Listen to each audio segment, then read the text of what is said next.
Hello students, तो ये chemical properties का chemical properties of alkene, chemical properties of alkene, इसका थर्ड पोर्शन है।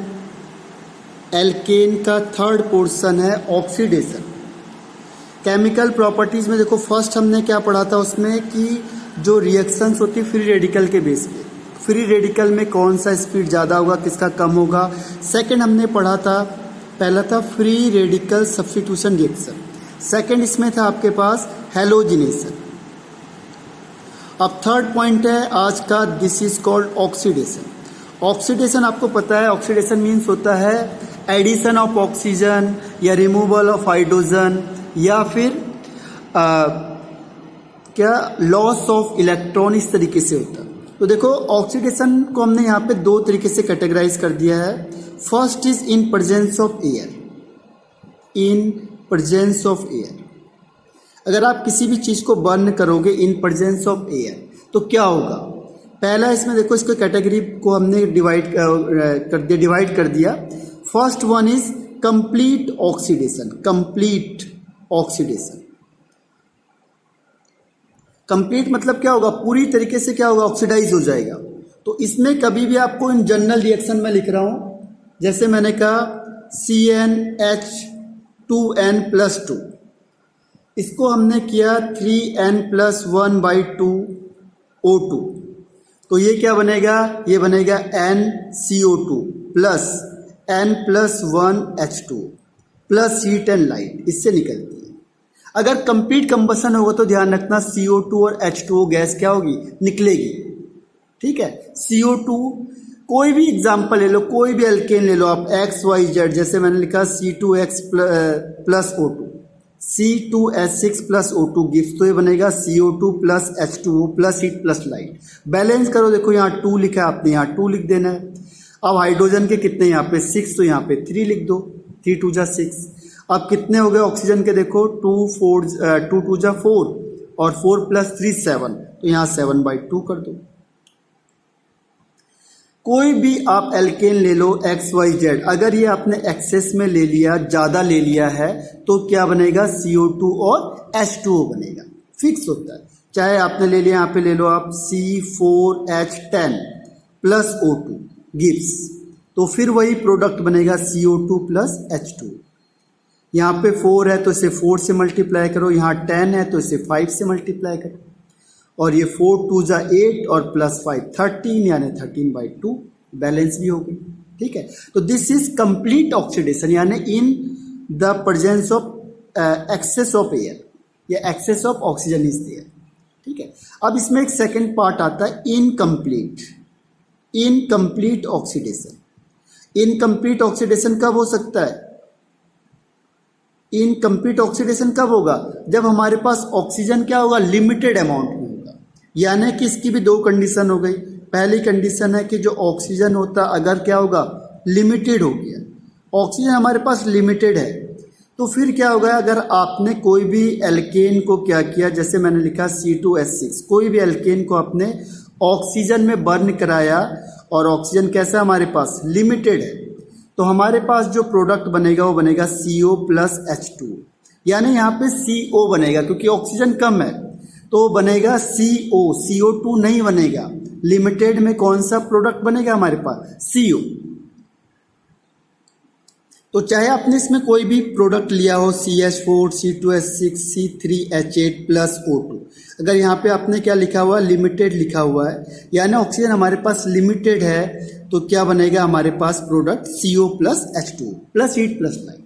और एक और कंडीशन आती है इसमें, अगर ऑक्सीजन वेरी लिमिटेड हो गया, बहुत ज़्यादा कम हो गया, फिर क्या होगा। अगर हमारे पास ऑक्सीजन बहुत ज़्यादा कम हो गया तो जो भी एल्केन हम लेंगे और उसमें O2 से रिएक्शन कराएंगे in presence of very limited, very limited, तो क्या होगा, यहाँ पे बनेगा कार्बन ब्लैक, यानी कोई चीज़ आपने देखा होगा जल जाती है तो ब्लैक हो गया, कार्बन ब्लैक और H2। ठीक है, H2 तो हर एक केस में बनेगा ही बनेगा, उसके अलावा क्या भी बनेगा, कार्बन ब्लैक बनेगा। तो दिस इज वेरी लिमिटेड। तो ये आपका केवल क्या, ऑक्सीडेशन है। इसके बाद इसका सेकंड पार्ट आता है कैटालिटिक ऑक्सीडेशन। इसी में देखो एक और टर्म्स आता है कैटालिटिक ऑक्सीडेशन। कैटालिटिक ऑक्सीडेशन, इसका मतलब क्या हुआ? देखो ऑक्सीडेशन तो हम कराएंगे, ऑक्सीडेशन तो होगा, लेकिन वो किसकी प्रेजेंस में होगा? In presence of catalyst. In presence of catalyst, catalyst की प्रेजेंस में हम ऑक्सीडेशन करवा रहे हैं, तो इसे कहेंगे कैटालिटिक ऑक्सीडेशन। अब यहाँ पे देखो क्या होता है, यहाँ पे थोड़ा सा आपके आंसर बदल जाएंगे। यहाँ पे देखो इसमें पहला पॉइंट, अगर हमको सपोज करो एल्केन से मुझे क्या बनाना है? एल्कोहल बनाना है। ध्यान रखो, अगर एल्केन से एल्कोहल बनाना है तो मैं कौन सा कैटलिस्ट यूज करूंगा? तो इसमें हम यूज करेंगे रेड हॉट। ध्यान रखना, रेड हॉट कॉपर ट्यूब होती है या आयरन ट्यूब लेंगे, in presence of high temperature and pressure. High temperature and high pressure, high temperature और हाई प्रेशर में हम क्या करेंगे? रेड हॉट कॉपर या आयरन ट्यूब लेंगे। कोई भी, जैसे मैंने आपको कहा यहाँ पे आर दिखा दिया, आर का मतलब कोई भी अल्काइल ग्रुप, और यहाँ पे लिख दिया CH3। ठीक है, तो इसका काम क्या है? ये है ऑक्सीडाइजिंग एजेंट, यानी ये क्या करेंगे? ऑक्सीजन प्रोवाइड कराएंगे। तो यहाँ से क्या होगा? एक H हटेगा और उसकी जगह पे क्या आ जाएगा? OH आ जाएगा। OH ऐड होगा और H वहाँ से रिप्लेस हो जाएगा, यानी ये बनेगा RCH2OH। यानी ऑक्सीडेशन हुई, यानी ऑक्सीजन ऐड हुई है, लेकिन एक हाइड्रोजन निकला है और उसकी जगह पे OH ऐड हो गया। किसकी प्रेजेंस में? रेड हॉट कॉपर या आयरन की प्रेजेंस में। और high temperature and high pressure में एल्केन एल्कोहल में चेंज हो जाता है। अगर आपको चलो एल्कोहल नहीं चाहिए, एल्केन से आप चाहते हो कि इसे एल्डिहाइड में कन्वर्ट कर दो डायरेक्ट, तो इसमें हम कौन सा कैटलिस्ट यूज करेंगे? इसमें करेंगे MO2O3 यानी मोलिब्डेनम ऑक्साइड। तो ये क्या करता है? आपका एल्डिहाइड, एल्केन से एल्डिहाइड में चेंज कर देगा। जैसे मैंने लिखा RCH3, तो ये जो CH3 ग्रुप है इसे चेंज कर देगा एल्डिहाइड में, यानी बनेगा RCHO। तो इसमें कौन सा कैटलिस्ट यूज किया हमने? हमने किया MO2O3, ये मोलिब्डेनम ऑक्साइड MO2O3। तो एल्केन से एल्डिहाइड के लिए करना है, देखो कैटालिटिक ऑक्सीडेशन का मतलब ये ऑक्सीजन तो प्रोवाइड करवा रहा है इन प्रेजेंस ऑफ कैटालिस्ट, इसी को कहते हैं हम कैटालिटिक ऑक्सीडेशन। अब इसके बाद थर्ड, अगर आप चाहते हो एल्केन से डायरेक्ट क्या बन जाए? एसिड बन जाए, कार्बोक्सिलिक एसिड बन जाए,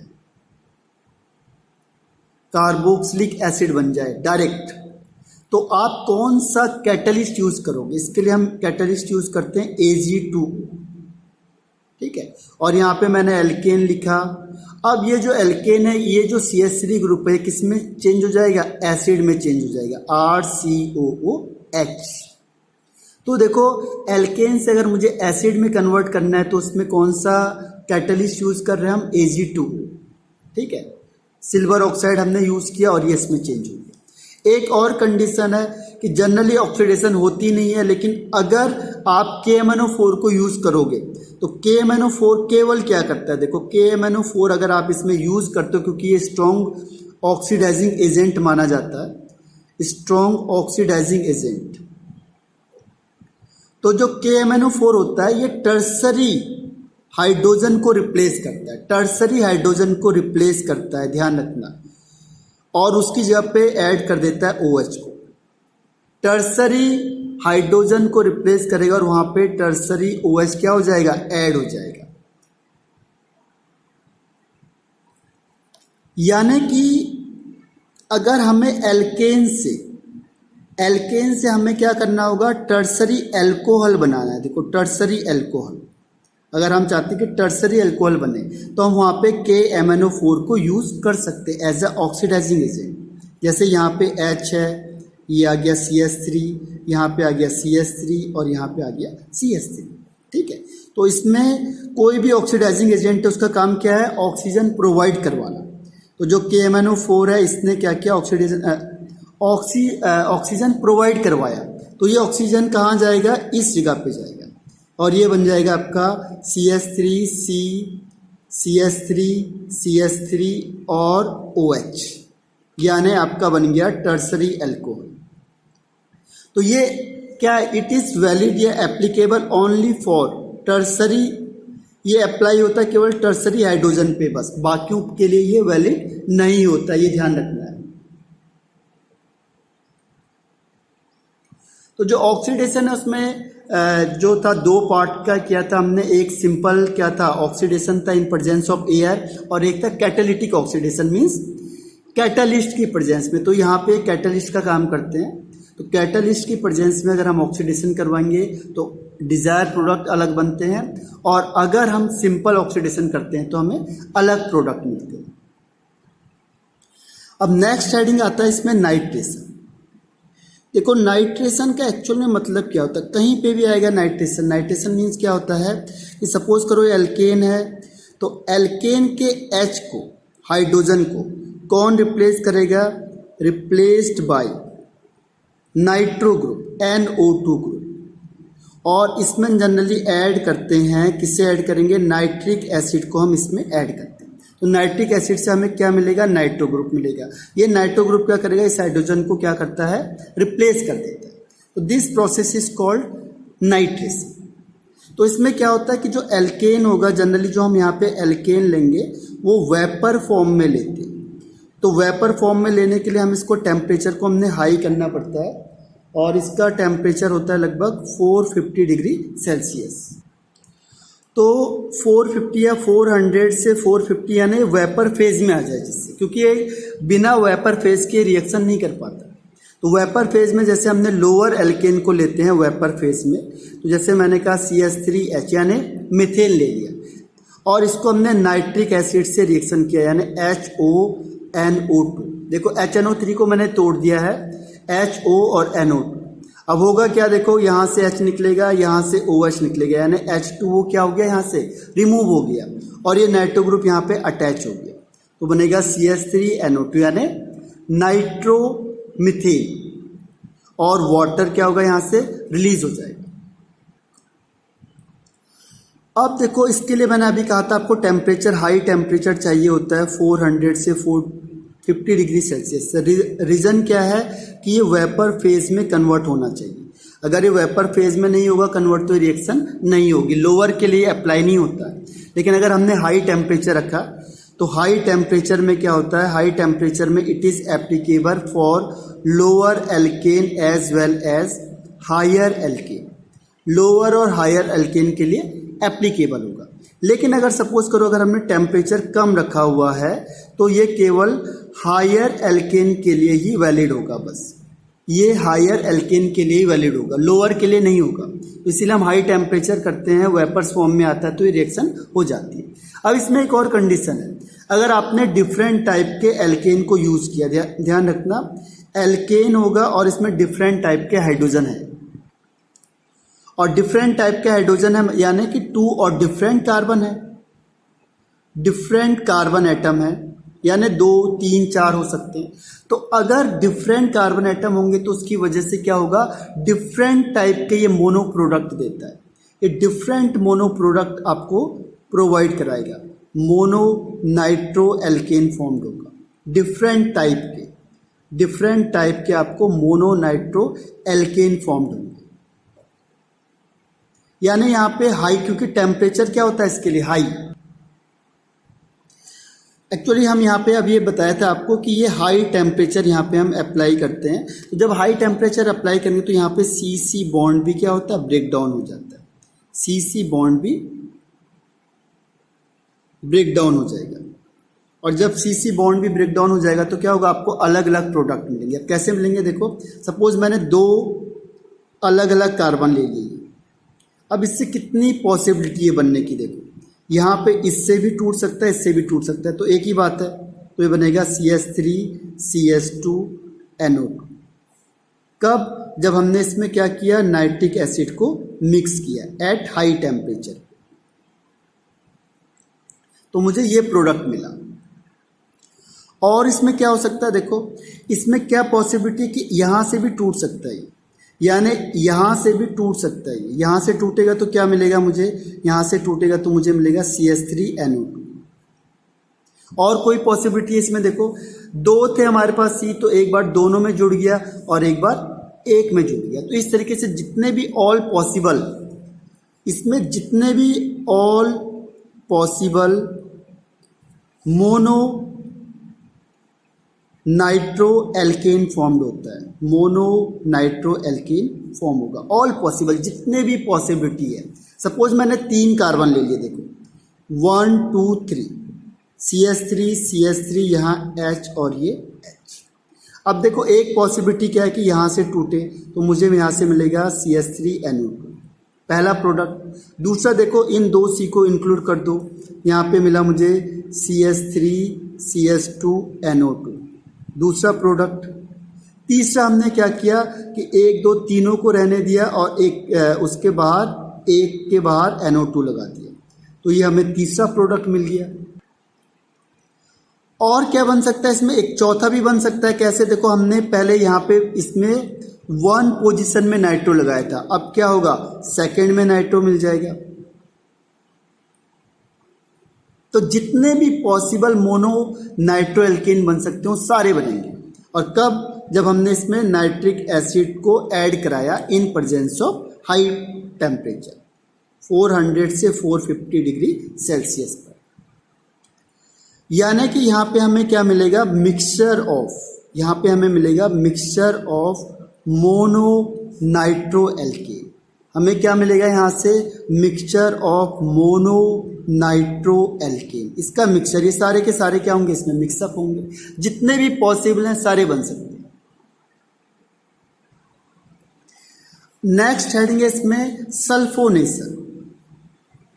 सल्फोनेशन, देखो नाम से ही पता चल रहा है कि जो एल्केन होगा, कहीं पे भी कोई भी ग्रुप होता है, यहाँ पे एल्केन है, तो एल्केन के हाइड्रोजन एटम को कौन रिप्लेस करेगा, रिप्लेस करेगा यहाँ पे सल्फोनिक ग्रुप, SO3H ग्रुप, इसे कहेंगे सल्फोनिक ग्रुप। जैसे नाइट्रेशन कहीं पे भी आएगा, इसका मतलब वो नाइट्रो ग्रुप लगेगा।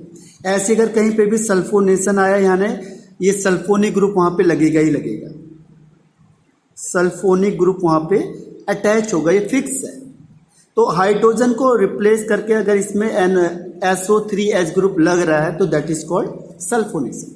अब ये इसमें क्या चीज़ का ध्यान रखना आपने कि ये लोअर एल्केन के लिए वैलिड नहीं होता। ऐसे एल्केन जो कहाँ होंगे, जिसमें 6 कार्बन होते हैं, एटलीस्ट 6 कार्बन और मोर, 6 और मोर कार्बन होने चाहिए, 6 एंड मोर कार्बन एटम होने चाहिए, उसी के लिए क्या होगा, अप्लाई कर सकते हैं, उसी के लिए वैलिड है।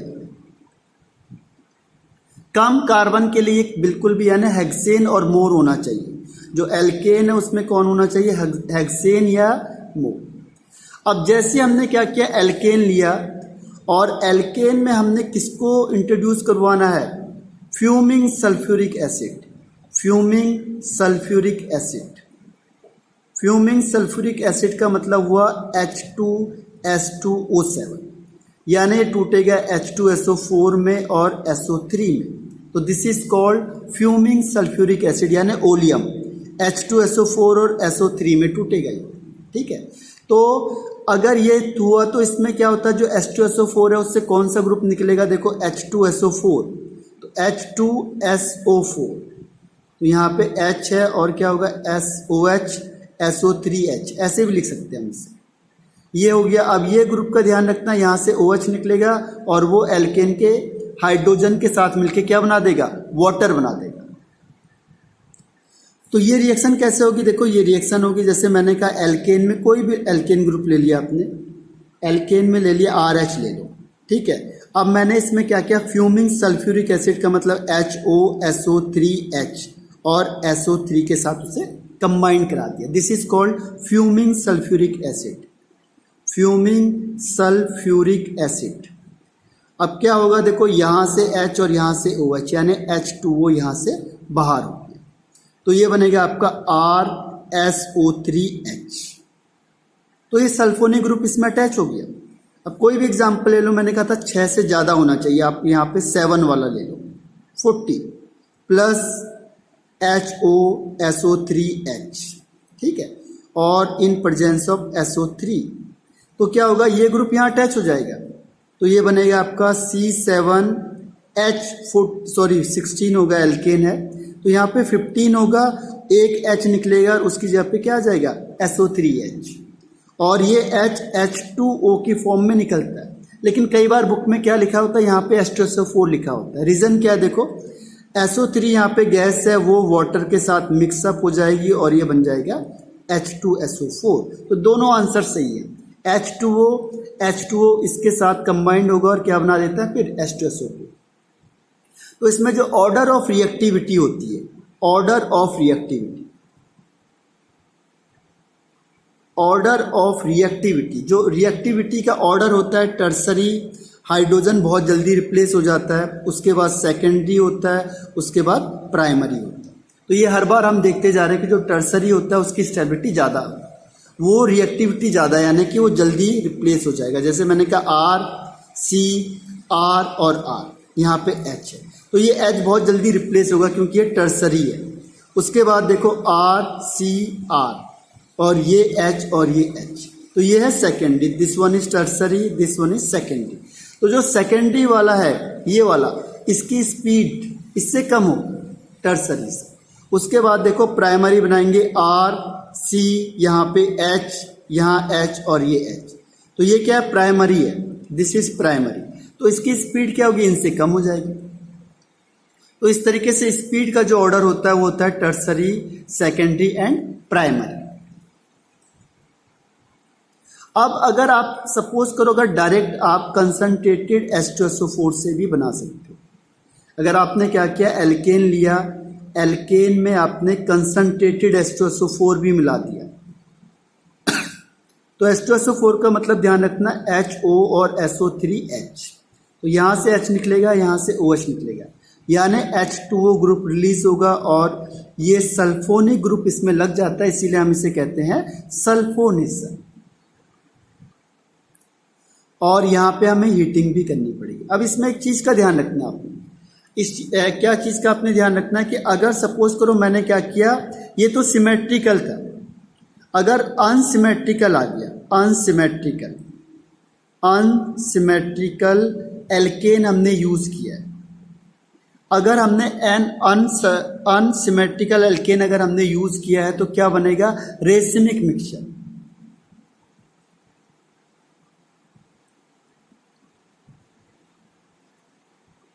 रेसिमिक मिक्सचर का मतलब होता है कि D और L फॉर्म 50-50% बनते, दोनों के दोनों क्या होंगे 50-50% बनेंगे, D एंड L फॉर्म। अब कैसे है देखो दिखाते हैं। सपोज आपने क्या किया, ये कार्बन लिया, इसमें डिफरेंट लगा दिया, एक R डैश और एक R डबल डैश H, तो ये कौन सा कायरल, ये बन गया आपका कायरल कार्बन। कायरल का मतलब जो कार्बन होता है जिससे सारे डिफरेंट ग्रुप होते हैं, this is called chiral carbon. तो कायरल कार्बन के कंडीशन में क्या करेगा, आइसोमेरिज्म शो करेगा। अब आपने यहाँ पे कंसंट्रेटेड क्या मिला दिया इसमें, H2SO4 यानी HOSO3H, तो यहाँ से वाटर निकला। अब इसमें क्या होगा, दो अलग अलग प्रोडक्ट मिलेंगे आपको, यहाँ पे जो प्रोडक्ट हैं वो दो अलग अलग मिलेंगे।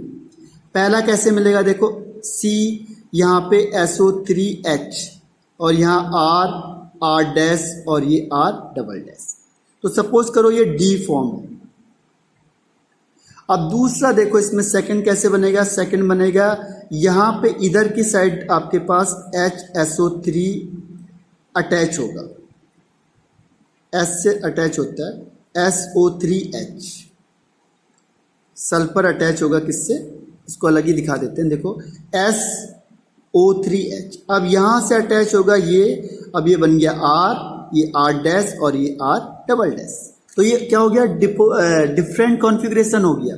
अब जरूरी नहीं है कि ये SO3H कहाँ से अटैक करेगा, हो सकता है अगर वो फ्रंट से अटैक करे, अगर ये फ्रंट से अटैक करेगा यानी यहाँ से अटैक करेगा फ्रंट से, तो ये बनेगा, इसे कह देंगे D फॉर्म। और अगर ये बैक से अटैक करेगा, ये पीछे से अटैक कर रहा है, अगर ये क्या करेगा, यहाँ से पीछे से अटैक करेगा, तो ये बनेगा आपका L फॉर्म। तो बैक अटैक करके बना आपका, तो ये हुआ बैक साइड से अटैक किया इसने, बैक साइड से अटैक किया, जो रिएजेंट था उसने अगर बैक साइड से अटैक किया तो बन गया L फॉर्म, और अगर फ्रंट से अटैक किया तो उसे कहेंगे D फॉर्म। और लगभग दोनों की परसेंटेज क्या होती है, सेम होती है, तो इसे कहते हैं racemisation. This process is called racemisation, racemisation. और इसमें क्या होता है, इस मिक्सचर को हम कहेंगे racemic mixture. This mixture is called racemic mixture, जहाँ पे 50% एल फॉर्म और 50% डी फॉर्म बन रही है। ठीक है, 50% एल फॉर्म और 50% डी फॉर्म क्या है, फॉर्म्ड हो रही है, फॉर्म्ड। तो this is called racemic mixture. तो यहाँ पे रेसिमिक मिक्सचर फॉर्म्ड होता है।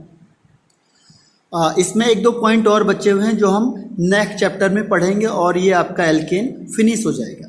Thank you.